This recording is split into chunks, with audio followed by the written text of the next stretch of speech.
Bharat European union free trade agreement इस वक्त की सबसे बड़ी खबर है।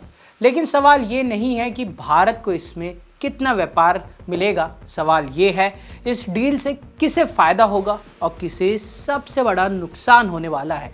क्योंकि इस समझौते में भारत और रूस दोनों का फायदा छिपा है और चीन व और पाकिस्तान की मुश्किलें बढ़ती दिख रही हैं। ये कोई आम समझौता नहीं है, ये एक ऐसा समझौता है जिसके होने के बाद भारत और यूरोपियन इकोनॉमी की दिशा और दशा दोनों बदल सकती हैं। क्या छिपा है इस डील के पीछे, जानेंगे इस वीडियो में। नमस्कार, मैं हूं यथार्थ, आप देख रहे हैं हमारे इंटरनेशनल खबरों से जुड़ा खास शो दुनिया दरबार। सबसे पहले बात करते हैं भारत की। ईयू के साथ एफटीए सिर्फ एक ट्रेड डील नहीं है, बल्कि भारत की ग्लोबल पोजीशनिंग का रीसेट बटन है। 12 से 16% तक के टैरिफ हटते ही भारतीय textile, pharma, auto parts, electronics, leather और जेम्स एंड ज्वेलरी यूरोप के बाजार में सीधा मुकाबले में आ जाएगी। इसका सीधा फायदा मिलेगा एमएसएमई सेक्टर को, जो मैन्युफैक्चरिंग हब्स को और लाखों वर्कर्स को। गुजरात, तमिलनाडु, महाराष्ट्र, यूपी और पंजाब जैसे राज्यों को इसमें सबसे ज़्यादा फायदा होने वाला है।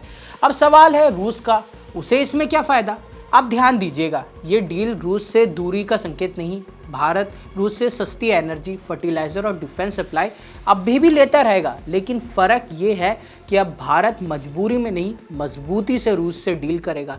ईयू के साथ मजबूत आर्थिक संकट भारत को ज़्यादा बार्गेनिंग पावर देंगे, यानी भारत रूस संबंध रणनीतिक रहेंगे, लेकिन अब विकल्प के साथ।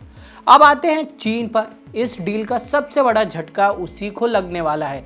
यूरोपियन कंपनी पहले से ही चीन पर जरूरत से काफ़ी ज़्यादा निर्भर रहती हैं, जो अपने आप में एक रिस्क माना जाता है। अब भारत उन्हें trade advantage, stable democracy, manufacturing scale तीनों एक साथ देने जा रहा है।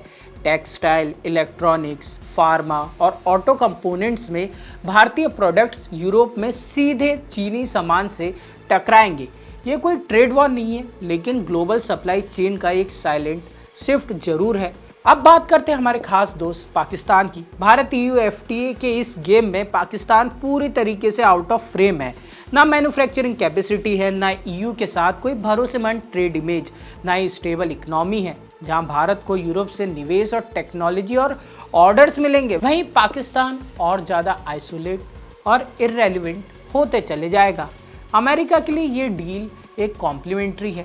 यूएस चाहता है कि चीन से बाहर निकलकर एक सप्लाई चेन बने और भारत उसके सेंटर स्टेज पर है। कुल मिलाकर ये समझौता बताता है कि भारत किसी एक खेमे में नहीं है, भारत अपना स्पेस बढ़ा रहा है। रूस के साथ रणनीतिक, यूरोप के साथ इकोनॉमिक, चीन से मुकाबला और अमेरिका से बराबरी की बातचीत। यही है नया भारत, जो डील करता है लेकिन डिपेंडेंसी नहीं बनाता। ये सिर्फ व्यापार नहीं है, भारत की ग्लोबल पावर पोजीशन का ऐलान है। फिलहाल के लिए बस इतना ही। ऐसी खबरों के लिए देखते रहिए यहाँ India.com।